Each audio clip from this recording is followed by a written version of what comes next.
یہ وہ مائیں ہیں جن کی گود میں اسلام پلتا تھا، اسی غیرت سے انسان نور کے سانچے میں ڈھلتا تھا۔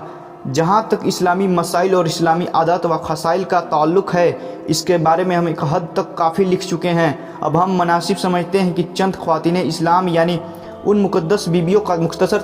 تذکرہ بھی تحریر کر دیں جو تاریخ اسلام میں صالحات نیک بیویوں کے لقب سے مشہور ہیں، تاکہ آج کل ماں بہنوں کو ان کے واقعات اور ان کی مقدس زندگی کے مبارک حالات سے عبرت و نصیحت حاصل ہو، اور یہ ان کے نقش قدم پر چل کر اپنی زندگی سنوار لے اور دنیا و آخرت کی نیک نامیوں میں سرخرو و سر بلند ہو جائیں۔ ان قابل احترام خواتین کی لذیذ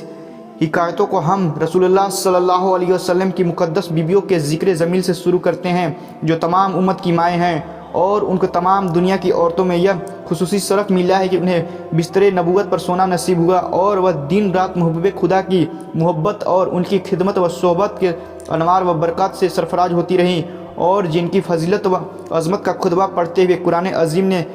قیامت تک کے لیے یہ اعلان فرما دیا کہ یعنی اے نبی کی بیویوں، تمام جہان کی عورتوں میں کوئی بھی تمہاری مثل نہیں۔ حضرت خدیجہ رضی اللہ عنہا آپ رسول اللہ صلی اللہ علیہ وسلم کی سب سے پہلی بیوی اور رفیقائے حیات ہیں۔ یہ خاندان قریش کی بہت ہی باوقار و ممتاز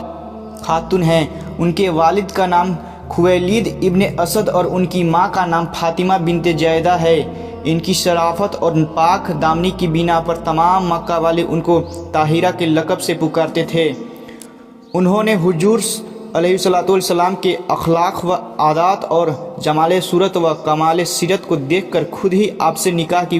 رغبت ظاہر کی۔ چنانچہ اشرف قریش کے مجمع میں باقاعدہ نکاح ہوا۔ یا رسول اللہ صلی اللہ علیہ وسلم کی بہت ہی جاں نثار اور وفادار بیوی ہیں، اور حضور اقدس صلی اللہ علیہ وسلم کو ان سے بہت ہی بے پناہ محبت تھی۔ چنانچہ جب تک یہ زندہ رہیں آپ نے کسی دوسری عورت سے نکاح نہیں فرمایا، اور مسلسل 25 سال تک محبوب خدا کی جانثاری و خدمت گزاری کے شرف سے سرفراز رہیں۔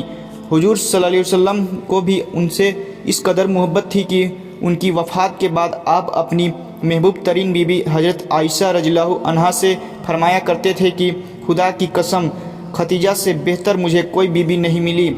جب سب لوگوں نے میرے ساتھ کفر کیا اس وقت وہ مجھ پر ایمان لائی، اور جب سب لوگ مجھے جھٹلا رہے تھے اس وقت انہوں نے میری تصدیق کی، اور جس وقت کوئی شخص مجھے کوئی چیز دینے کے لیے تیار نہ تھا اس وقت خدیجہ نے مجھے اپنا سارا مال اور اپنا سارا سامان دے دیا، اور انہی کے سکم سے اللہ تعالیٰ نے مجھے اولاد عطا فرمائی۔ اس بات پر ساری امت کا اتفاق ہے کہ سب سے پہلے حضور صلی اللہ علیہ وسلم کی نبوت پر یہی ایمان لائی، اور ابتدائے اسلام میں جب کہ ہر طرف آپ کی مخالفت کا طوفان اٹھا ہوا تھا، ایسے خوفناک اور کٹھن وقت میں صرف ایک حضرت خدیجہ ہی کی ذات تھی جو پروانے کی طرح حضور پر قربان ہو رہی تھی، اور اتنے خطرناک اوقات میں جس استقلال و استقامت کے ساتھ انہوں نے خطروں اور مصیبتوں کا مقابلہ کیا، خصوصیت میں تمام ازواج محترمات پر ان کو ایک ممتاز فضیلت حاصل ہے۔